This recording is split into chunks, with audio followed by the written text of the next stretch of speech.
Thank you very much. Thank you to you and Zach for inviting me again. Can you hear me? Am I doing this correctly? Yes. Yeah, first thing I'm going to do is get grounded, connected with Shimaka, grandmother Earth. Okay. So I wanted to share with you two things today that are sort of in my faith. And behind that is to share with you that everything that comes out of this today, a lot of it was taught to me by other people. And I'm sharing with you how it looks to me. And some of it has been learned, kind of like falling off a bicycle, that kind of learning. But I understand now that seems to be required. So one of the things I want to talk with you about today is an experience that I had about 18 years ago that keeps happening. And it turned out to be a teaching from somebody. The teaching was in psychology that I hung around with for a while, that what I see in other people, I react to, I contract, is a mirror of a part of me that I don't see. And my ego doesn't like that idea. Because sometimes I watch politicians and I think, no. But I'm just going to weave this all together. A bunch of different topics we'll weave together. So one of the things I learned happened because a while ago in my teaching, one of my instructors said, ask the great mystery to show you what you need to learn. Well, that's cool. I suggest you be careful with that prayer. So what was going on is we had built a building called the Healing Arts Center, my partner and I, a physician, and had a leak in a window in the meditation room. And I called a friend of mine that had been friends like 30 years. He's an incredible craftsman. Like he can do cabinets or he can do a whole house. So I asked him he said, well, you know, I started at 7 in the morning and you don't. And I said, no, I started around 11. He said, well, if you want me to look at this, we meet at 7. And I said, okay, cool. I'm asking for your help. So I go to the office at 7 and it's 7:15, it's 7:30 and Eddie's not there. And I'm thinking, well, never mind what I'm thinking. It wasn't nice. My thoughts were critical and judgmental. And we seem to understand from neurobiology that when my thoughts are critical and judgmental, my carotid arteries contract. It's sort of like you reap what you sow. My thoughts judge you and I suffer. Pretty quick karma. So my thoughts were critical and judgmental. We know that thoughts create emotions, and emotions create a feeling in the body. So I'm driving home with these thoughts about Eddie. He didn't keep his commitment. What's wrong with him? This is fairly simple. He could have called me. This was a little bit before everybody had a cell phone. And I got home and I'm kind of fussing, meaning I'm being critical. And I'm thinking, what's wrong with Eddie? And I look down at my desk and there's some paperwork that somebody had asked me to fill out in August. And this is November. And so the crucial part of the story for me is that paperwork had been on my desk since August and I didn't see it. I didn't see where I don't keep commitments. So Eddie was an actor of spirit. Spirit sent Eddie to help me see where I don't keep commitments. And at that moment in time, my phone rings and says, Hal, this is Eddie. My mom had a stroke. I'm at the hospital. I'm sorry I didn't call you. Hello, Spirit. And I asked for that. I said, show me that. Show me where I don't see. So Spirit sent Eddie. Eddie's mom. Turned out she was fine. She ate pizza late at night and drank something else. She had some abdominal stuff in the morning. Anything. All was good. So in this medicine way that we follow, looking for the mirror is part of the warrior's way. That I go to war with my impurities, my self-indulgences. I leave the world alone. This to keep me busy. Can you imagine how often I run into the mirror if I'm willing to look at that? How often my mind goes into criticism and judgment and blame, and the corollary is self-righteousness. How about that? How many mirrors are out there? And they're easy to find because my physical body changes when I run into a mirror, if I'm aware. My breathing changes, my heart rate changes. Literally, my serotonin drops, my immune system drops, because it runs parallel to my serotonin. When my serotonin's high, my immune system's good. When my mind is criticizing the other world, my serotonin drops, my immune system drops at the same time. So the thing you said about connecting the metaphysical to the physical, man, that's right where it's at. When my mind is critical, self-righteous and self-important, my serotonin drops, my blood profile changes, and my heart arteries contract. Astounding. Obvious. Very, very clear. So I get to see how quickly my mind moves into judgment. Now, a real trick on this path is to not get into judging myself because I judge. That's a trap. That trap leads to hell. And I'm not kidding. So the other way to look at this is say, when I was little and innocent, about 18 months old, I grew up watching people and listening to people that were judgmental and critical. And my goodness, the same thing happened to them. When they grew up, about 18 months old, they started paying attention to people whose voices were loud, her vibration was different. They were judgmental and critical. We were beginning to be taught to think in a certain way. Like one of my teachers said, like a predator. Is it good or is it not good to eat? Like a wolf will let the porcupine walk on by. That's not good to eat. He's not going to spend the energy and time on that. And we learned to look at the world as a predator. Good to eat or not good to eat. There's a lot of distance between those two. That's like the yin and the yang. There's a whole world between right and wrong. Rumi, a couple hundred years ago, said, there is a field beyond right and wrong. I will meet you there. Right on. That's where we're headed. So part of this spiritual work is to look for my caca. The places where I move into judgment, self-righteous, self-important. If you want to look for it, if you're interested in this kind of spiritual work, look for when you're impatient. I drove in from Kerrville. I got a short lesson in impatience as soon as I hit I-10. So you, Spirit, you set this up for me. So that's true. All of it's for me if I want to look in the mirror. All of it and everybody. There's a book called Celestine Prophecy that talks about every person we meet has got something for us if we're interested. So this medicine way, because we notice the more I clear, the more I look at my shadow side, my judgment and my self-importance, it seems like my health gets better. Certainly my blood pressure drops and my immune system is stronger and my attitude is better. And my understanding from people like Joe Dispenza, who wrote the book, You Are the Placebo, that when I change my mental, my emotional, and my physical change, and you know, I know that. My thoughts create emotions, emotions create feelings. When my thoughts are judgmental and critical, things contract. When my thoughts are loving and grateful and appreciative and compassionate and kind and caring, my body begins to expand. My training as a little person was critical and judgmental. Not my fault. It is my journey to acknowledge that's in there. So I'll clear my part and leave everybody else alone. That's what we call stalking ourselves. And we're stalking, looking for our reactions to people and situations. So I used to do some work in Houston, and every time I went through Katy, I had this opportunity to find my self-pity.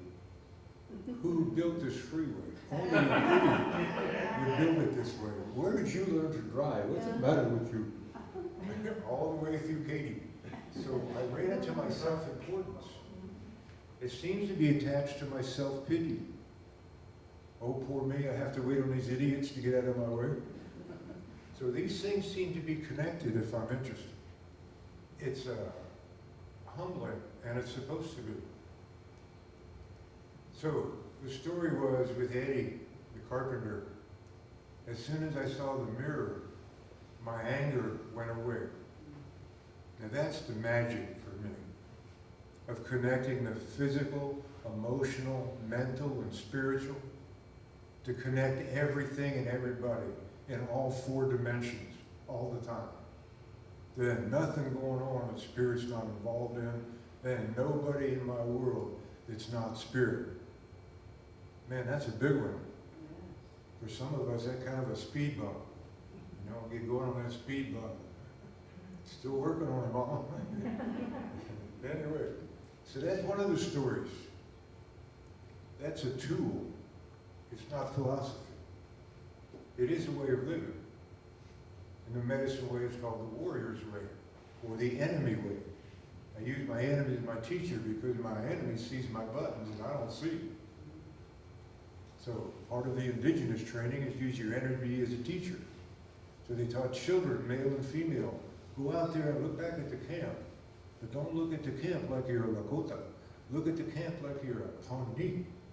Look back with the eyes of the enemy. Where are we weak? Where are we strong? Come back and tell me. So they were trained to look at the world from a polarity view. And that way, instead of admiring the wolf, they can begin to find the wolf nature within themselves, if that's part of their pathway. So the male and the female were equal. The medicine man and medicine woman wanted to hear what the young woman saw, and for the young man to stand there and listen to what the young woman saw. So we have some balance here. Yin and yang are more balanced. So here's another story. This story again is real personal, because that's all I really know what to talk about, what's going on with me. So a while ago, I began to notice this thing that somebody called senior moments. I thought, I'm not doing this. This is some programming I don't think I want to buy into. A long time ago, a friend of mine said, don't ever buy the diagnosis. Right on. So it happened 2 or 3 times where I get into the bedroom, what am I doing here? So about the 3rd time, I said, wait, this is what people call a senior moment. What is this, really? So I backtracked. I stomped backwards. Where did I start? Well, I went back to the kitchen, leaned on the counter. And in the kitchen, leaned on the counter, I remember, I'm thinking about getting that load of laundry and putting that on before I leave. I got into the bedroom, I'm thinking about that shirt that my granddaughter gave me that's in the laundry. And then I'm thinking about the party I went to with the granddaughter where she gave me the shirt. The next thing I'm doing, I'm sitting down and calling my granddaughter because I hadn't seen her since she got married. And about a half hour later, I'm back out in the truck and I'm thinking, man, there was something. There was something. I saw what happened. I left my body and began to think about the future. And so the present was gone. And I did that. That's not a senior moment. That's a lack of awareness. And I've been looking where I might want to polish my awareness. And there it is, right there. To stay here now, all the time. Because I see what happens if I drift off into the future or the past. That's very clear. And now I remember that my mother was diagnosed with Alzheimer's. But when I went to visit her the last week she was alive, I don't know what happened to the Alzheimer's. She became more aware. She began to say hello to me. She began to smile. She came back from wherever she had retreated to. So what I'm sharing with you is we may have more choice in this than we've been told. We may have more responsibility. If we believe in staying here now, which is better for our physiology.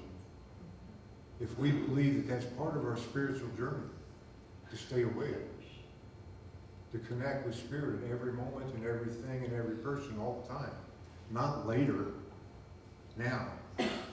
Eckhart Tolle wrote this great book called The Power of Now, and they said a lot of us use this moment as a stepping stone to the next moment. We're not even all the way here now. We're eating a sandwich and we're thinking about what's next. Well, it's embarrassing to say I've had conversations like that with people. And I'm pretty sure they were doing that with me. I think that's half asleep. I don't want to do that. I'm not doing that with you here right now. So these things are tools, again, awareness. Am I here now? Am I in this body? Can I feel my fingers without moving them? Can I feel my toes without moving them? Can I feel my fingers and my toes without moving them at the same time? If we call that feeling of aliveness, can I feel the feeling of aliveness inside of me, right in my center? Because it's there all the time. How much am I aware of that feeling of aliveness and my gratitude for that being alive? In my house, I can go out on the porch and there's all kind of deer out there, and they're just underneath the tree, just being alive. Digesting that food, being alive. And my dog sits out on the porch and she does the same thing. Just being alive, just kind of digging it. So, thank you for allowing me to do this. I appreciate it. It's good for me to do this. Wopi Latanka, big thank you. Okay.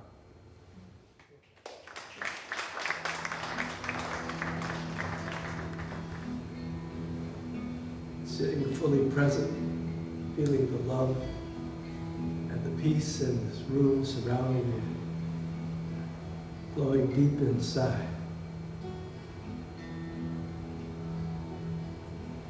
Turning to face and embrace that which is here for you now. In this present, precious moment, won't you sink into the deep mirror of consciousness?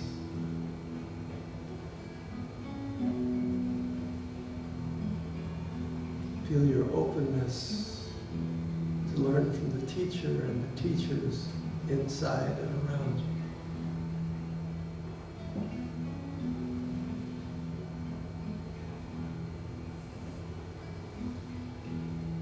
Feel your willingness to be shown that which is yours to see.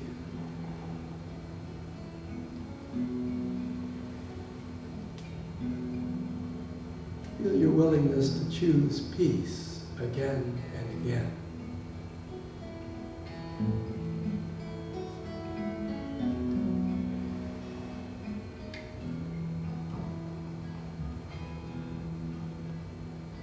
If your mind drifts off to other thoughts, fantasies, simply notice and come back to this moment. And this willingness to be shown. Now. And now.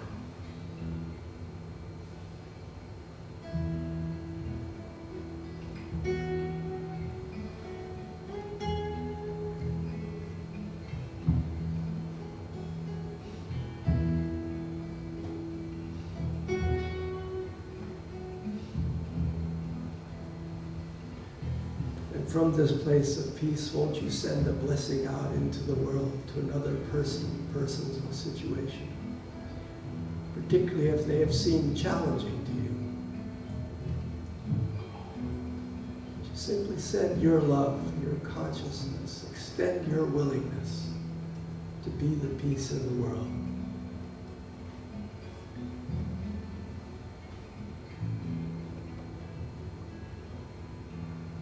Then if you're willing, open just a little bit further and send your love and blessing to all creations, to all people in all nations, all your fellow teachers and students here in the wondrous school of life.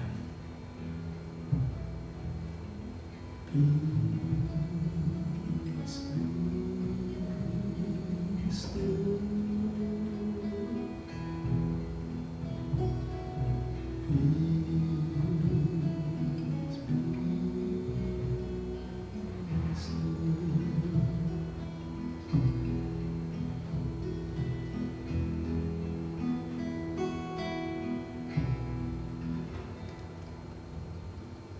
And so it is. Amen.